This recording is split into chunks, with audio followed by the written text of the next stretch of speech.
Sun Tzu, The Art of War. Chapter 13. The Use of Spies.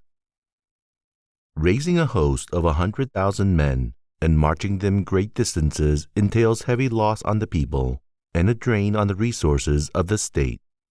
The daily expenditure will amount to 1,000 ounces of silver. There will be commotion at home and abroad, and men will drop down exhausted on the highways. As many as 700,000 families will be impeded in their labor.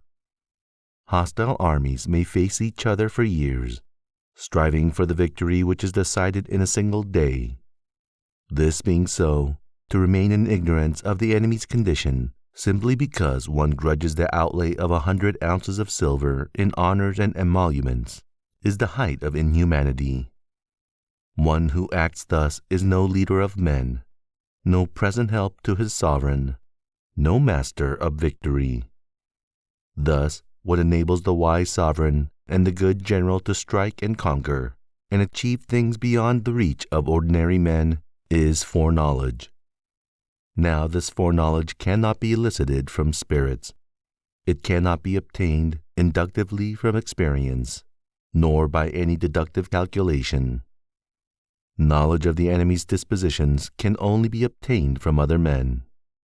Hence the use of spies, of whom there are 5 classes: local spies, inward spies, converted spies, doomed spies, surviving spies. When these 5 kinds of spy are all at work, none can discover the secret system. This is called divine manipulation of the threads. It is a sovereign's most precious faculty. Having local spies means employing the services of the inhabitants of a district. Having inward spies, making use of officials of the enemy. Having converted spies, getting hold of the enemy's spies and using them for our own purposes.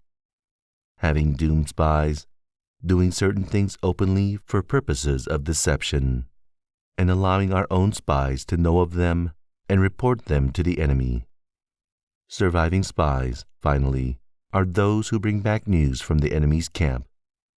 Hence, it is that with none in the whole army are more intimate relations to be maintained than with spies. None should be more liberally rewarded. In no other business should greater secrecy be preserved. Spies cannot be usefully employed without a certain intuitive sagacity. They cannot be properly managed without benevolence and straightforwardness. Without subtle ingenuity of mind, one cannot make certain of the truth of their reports. Be subtle, and use your spies for every kind of business. If a secret piece of news is divulged by a spy before the time is ripe, he must be put to death together with the man to whom the secret was told. Whether the object be to crush an army, to storm a city, or to assassinate an individual, it is always necessary to begin by finding out the names of the attendants, the aides-de-camp, the doorkeepers, and sentries of the general in command. Our spies must be commissioned to ascertain these.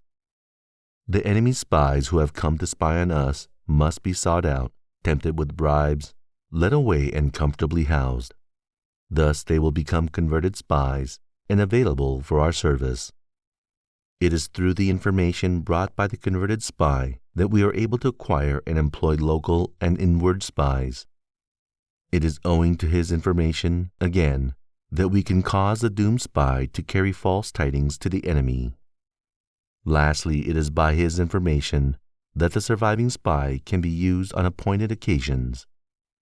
The end and aim of spying in all its 5 varieties is knowledge of the enemy, and this knowledge can only be derived, in the first instance, from the converted spy.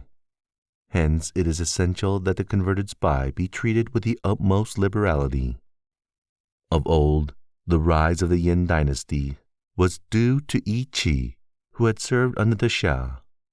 Likewise, the rise of the Zhou dynasty was due to Lu Ya, who had served under the Yin.